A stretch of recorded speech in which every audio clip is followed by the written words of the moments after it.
तो हिंदी का ये बहुत मशहूर कहावत है कि जब नाश मनुष्य पर छाता है पहले विवेक मर जाता है, और कई बार तो विवेक का ही विवेक मर जाता है। ये आकाशवाणी का दिल्ली केंद्र है। सुबह के 6 बजे अब आज का कार्यक्रम शुरू करेंगे। दिल्ली वाला, दिल्ली वाला, हैप्पी गो लकी वाला, दिल्ली वाला, दिल्ली वाला। Hello guys, welcome to the new vlog. So guys, सबसे पहले तो आप सबसे माफी मांगना चाहूंगा कि पिछले कुछ हफ्तों से मैं आप सबके लिए व्लॉग नहीं ला पाया। जी हाँ, मुझे याद है कि दुर्गा पूजा व्लॉग के बाद आपने देखा होगा शायद मेरी जो रिसाइटेशन था। अगर अभी तक आपने नहीं देखा तो प्लीज जाकर उसको चेकआउट कीजिए और मुझे फीडबैक दीजिए कि कैसा लगा आपको। और उसके बाद फिर आपने डायरेक्ट दिवाली का व्लॉग देखा होगा जिसमें ऑब्वियसली मैं नहीं था, और उसमें आपने ये भी देखा कि मेरी तबीयत खराब थी, तो इस वजह से मैं व्लॉग नहीं बना पा रहा हूँ, वीडियोस नहीं ला पा रहा हूँ आप लोगों के लिए। तो दोस्तों, आप सबसे निवेदन है कि अपने फिजिकल हेल्थ के साथ अपने मेंटल हेल्थ की भी फिक्र कीजिए। जी हाँ, उसका ध्यान रखिए कि आप क्या सोचते हैं, क्या करते हैं, आपके दिमाग में क्या चल रहा है। आप कहीं डिप्रेशन में तो नहीं है, आपको कहीं कोई प्रॉब्लम तो नहीं है। ऐसा अगर कुछ लगता है आपको कि अगर आपके अंदर कुछ दवा हुआ है तो आप प्लीज सामने आपके फैमिली को, आपके दोस्तों को खुल के उसके रिगार्डिंग बात कीजिए। सो गाइस, जल्दी क्योंकि इस ब्लॉग में मैंने ऐसा कुछ टॉपिक नहीं है कि एक पर्टिकुलर टॉपिक के ऊपर मुझे ब्लॉग करना है। मैंने बहुत सारे, मेरे पास जो पिछले दिनों, पिछले कुछ हफ्तों में बहुत ही ट्रेंड में थे टॉपिक, या फिर बहुत ही बातचीत चल रही थी दिल्ली में, तो उसके रिगार्डिंग मुझे बात करना था आप सबके लिए। क्योंकि देखिए, ब्लॉग क्या होता है, क्योंकि आप सबने देखा होगा कि ब्लॉग होता है कि कैमरा उठाए कहीं भी चले गए। जी हाँ, ट्रैवल व्लॉग हो सकता है, मोटो व्लॉग हो सकता है, या फिर किसी पर्टिकुलर चीज के लिए हो सकता है। लेकिन कई बार आप सबने नोटिस किया होगा कि बहुत जने अपने घर में दिखा रहे हैं कि हम ये कर रहे हैं, वो कर रहे हैं, और ऐसा चल रहा है। जी हाँ, ठीक है, अगर आप किसी को इन्फ्लुएंस कर रहे हैं कुछ कंस्ट्रक्टिव चीज के लिए, तो फिर ठीक है कि आप डेली बेसिस में वो दिखा के अपना एक लाइफस्टाइल व्लॉग कर रहे हैं।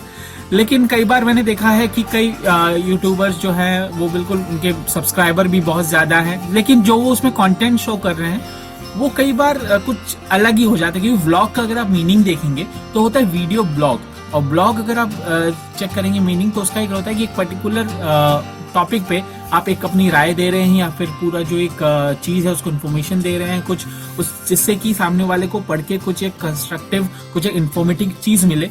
और व्लॉग भी बिल्कुल वही होता है कि आप लिख नहीं रहे हैं, आप उसको वीडियो के थ्रू बता रहे हैं।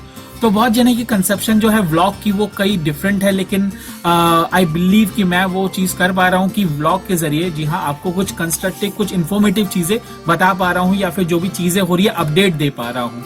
और बिल्कुल यही मैं आगे करता रहूंगा।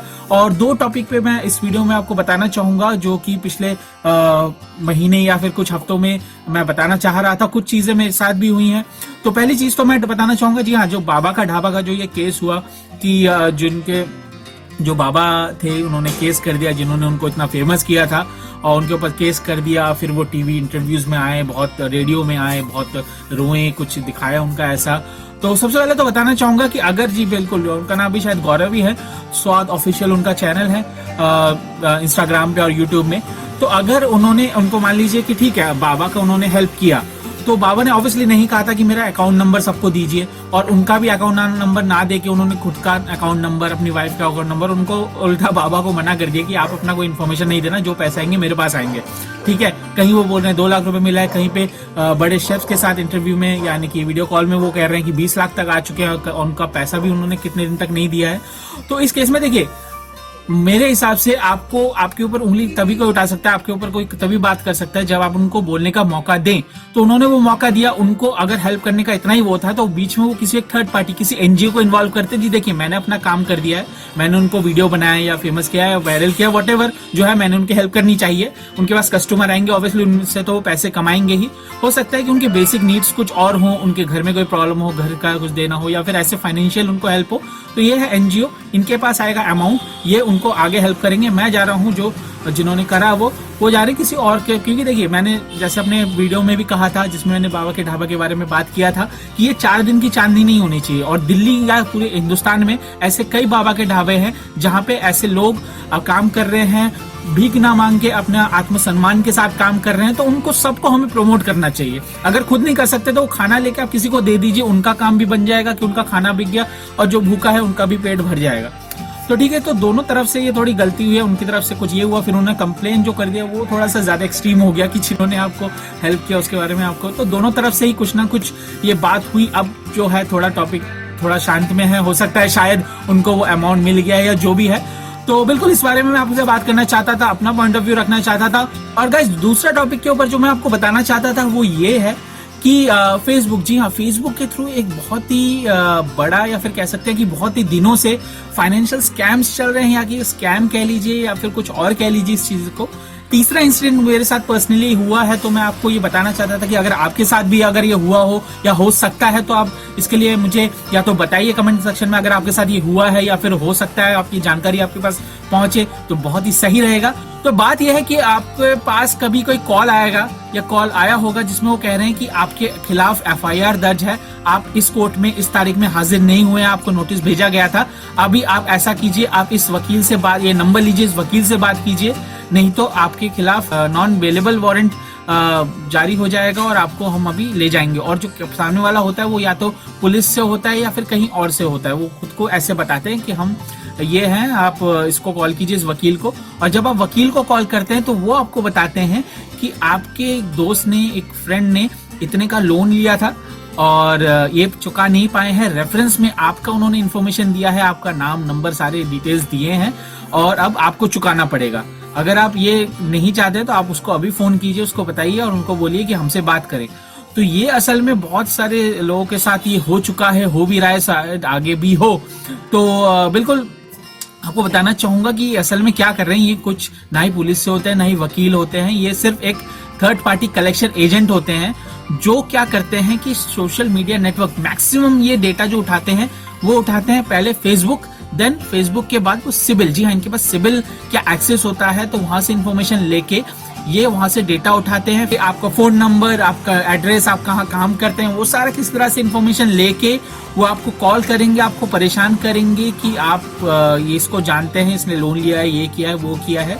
तो बिल्कुल आपको बताना चाहूंगा कि आप बिल्कुल अगर आपके पास ऐसा आया हो तो अगर आपका एक्सपीरियंस है तो बिल्कुल मुझे बताइए। और अगर ऐसा किसी के साथ अगर हुआ हो, आपके दोस्त या रिश्तेदार, या हो सकता है कल आपके साथ ऐसा कॉल है, तो सबसे पहले तो आप बिल्कुल मत घबराइए, ये कुछ भी नहीं है, ना ही ये पुलिस से होते हैं, ना ही ये वकील होते हैं, कुछ भी ऐसा लीगल नहीं होता है, ये सिर्फ एक थर्ड पार्टी कलेक्शन एजेंट होते हैं। क्यों पहले क्या होता था कि आज से कुछ साल पहले की वो गुंडे भेजा करते थे, एक टाइप से बोलते थे बैंक के गुंडे आ गए हैं, उठा के ले जाएंगे, ये ले जाएंगे, धमकी दे रहे हैं। तो अब जो है वो सिर्फ फोन में ही करते हैं कि ये बोरोवर है, इसने आपका रेफरेंस दिया, आप उसको कांटेक्ट कीजिए और हमारे पैसे दिलवाइए, ठीक है ना।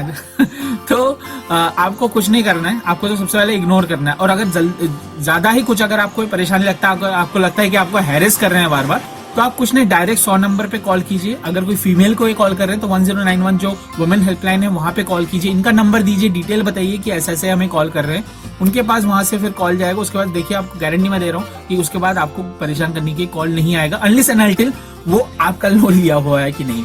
और गाइस कुछ ऐप्स भी ऐसे आ रहे हैं जो कि आपको फ्री में 25,000, 30,000, 50,000 तक लोन देते हैं, आपको वो सिर्फ कॉन्टैक्ट एक्सेस कर लेते हैं पूरे मोबाइल के। तो उसके बाद क्या करते हैं, अगर आपका एक भी EMI छूटता है उनसे लोन लेने के बाद, तो वो फिर आपको कॉन्टैक्ट में से रैंडमली किसी को कॉल कर देते हैं, फिर वो यही सेम चीज दोहराने लगते हैं, परेशान करने लगते हैं। तो ये सारी चीजें, देखिए अगर कुछ अच्छा है तो उसका नेगेटिव भी होता है, तो हमें क्या करना है, हमें सिर्फ पॉजिटिव लेके चलना है। तो हिंदी का ये बहुत मशहूर कहावत है कि जब नाश मनुष्य पर छाता है पहले विवेक मर जाता है, और कई बार तो विवेक का ही विवेक मर जाता है। तो हमें सिर्फ पॉजिटिव रहना है, नेगेटिविटी को अपने जिंदगी से बाहर कर देना है। बहुत सारी चीजें के बारे में आपको बताऊंगा, कि बहुत सारे लोगों के बारे में, चीजों के बारे में, जैसे कि मैंने आपको पिछले व्लॉग्स में बताया था कि जानकारी आपको सबको देनी है, बहुत ही इंटरेस्टिंग होने वाला है। एक और सीरीज मैंने सोचा है कि स्टार्ट करने का, और बिल्कुल आप सब उसमें रिलेट करेंगे उससे, एक थोड़ा मैं उस बारे में सोच रहा हूँ। और बिल्कुल जैसे कि आप जानते हैं कि मैं वर्क फ्रॉम होम करता हूँ और जब भी मुझे टाइम मिलता है तभी मैं वीडियो बना पाता हूँ, तो बिल्कुल मैं कोशिश करूंगा कि जल्द से जल्द आपके लिए वो इंटरेस्टिंग, यूनिक और एंटरटेनिंग वीडियो ला पाऊँ। तो इसी तरह से मेरे साथ जुड़े रहिए। कई लोग आप में से मेरे साथ इंस्टाग्राम में भी जुड़े हैं, जो नहीं है बिल्कुल आप मेरे साथ जुड़िए, इसी तरह से मुझे सपोर्ट करते रहिए। सो गाइज, इस ब्लॉग के लिए इतना ही, मिलते हैं आपके साथ अगले ब्लॉग में, तब तक के लिए be positive, be healthy, be safe and bye bye.